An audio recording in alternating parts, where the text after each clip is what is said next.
بسم الله الرحمن الرحيم maanta waxaan halkan iskuulkii yeedhay inaan ka jawaabno hadal ka soo yeedhay ra'iisul wasaaraha dowladda aynu jaarka nahay Xamse Cabdi Barre kaasoo uu sheeganayay inuu imanayo magaalada Laascaanood ee Soomaaliland dowladda Soomaaliland anoo ku hadlaya xukuumadda Soomaaliland waxaan u aragnaa hadalka ninka ka soo yeedhay hadal xadgudub ah hadal daandaansiya hadal xasarad abuur ah hadal badheedh in uu colaad horiye ah mowqifka dowladda Soomaaliland ay ka qaadatay ay u aragto arrintaasi waa kaa Xamse Cabdi Barre wuxuu ra'iisul wasaare ka yahay dalka aanu jaarka nahay Soomaaliya waxa magacaabay madaxweynaha dalkaasi ee Soomaaliya oo uu magacaabay ra'iisul wasaaraha inuu waddankaasi ka noqdo 2022 waxa uu matalaad ku joogaa inuu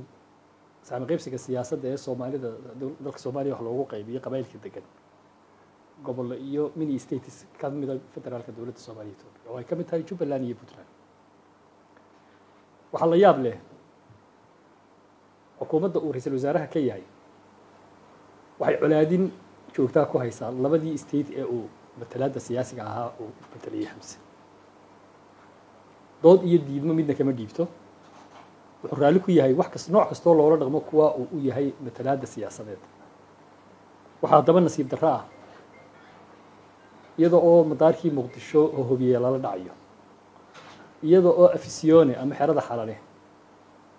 ajnabiga fadhiya ay noqotay territory gaar ah oo aan Soomaaliya xukumin oo xitaa wasiirada dowladda Soomaaliya markay xarunta xalane galiyaan la baaro nin hay'ad caalami ah oo kuwa maaliyadda ka shaqeeyay uu shaqeynayay baa wuxuu tagay meeshaasi xalane in kale oo ajnabi ay wada shaqeynayay Israa'iil magaalada Muqdisho toos u galeen way ka soo noqdeen xeradii bay ka soo noqdeen ninkii ajnabiga ninkii Soomaaliga wuxuu ku yiri Soomaaliya xayndaabkaas aan u dhaxeeyo sinka يعني waa sovereign area ka madax banaan Soomaaliya siyaadadii iyo madax banaanidii dalka Soomaaliya la yiraahdo ceeb iyo cambaar ku ah midnimada iyo siyaadada iyo dhowrsanaanta dhuleed ee Soomaalida uu Xamse Cabdi Barre inuu Laascaanood ka raadiyo oo doonayo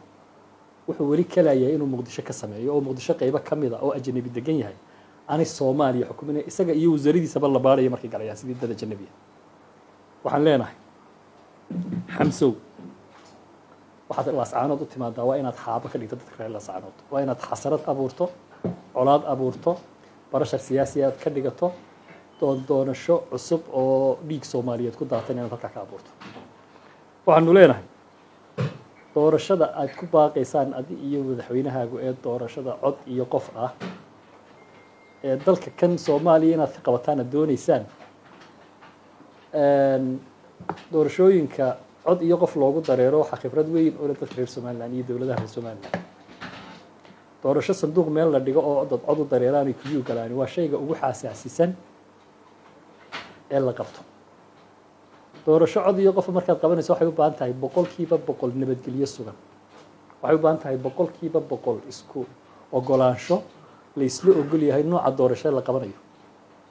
sanduuq doorasho oo ay waraaqo ku jiraan dadkuna ku ogolayaan waa shayga ugu xasaasisan ee aan qaadi karin iska daa madfac lagu tuuro ee afar qof oo mudaharaadaya ay kala daadin karaan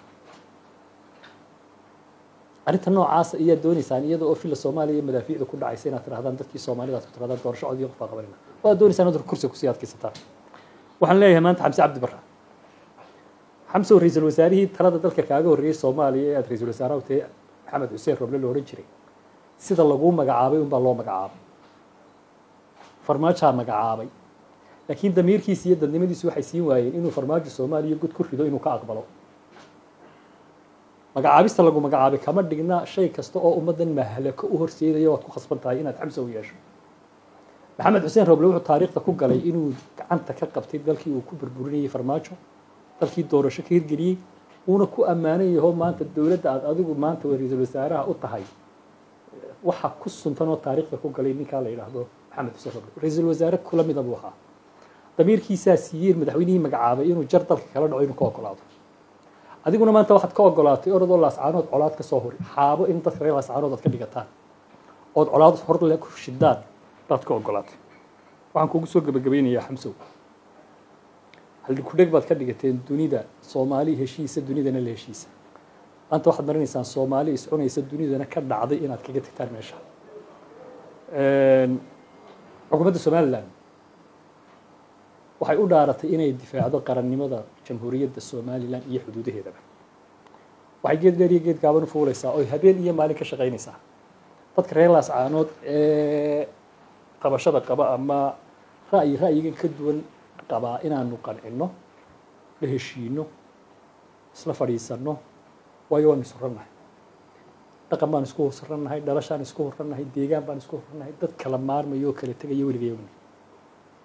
waxaan geed dheer iyo geed gaaban u fuulaynaa inaanu nabadgelyo ku soo dabaalo nabad helo Soomaaliland gudaheeda in nabad laga dhaliyo iyo xukuumadda uu hogaaminayo Cabdiraxmaan Maxamed Cabdullaahi Cirro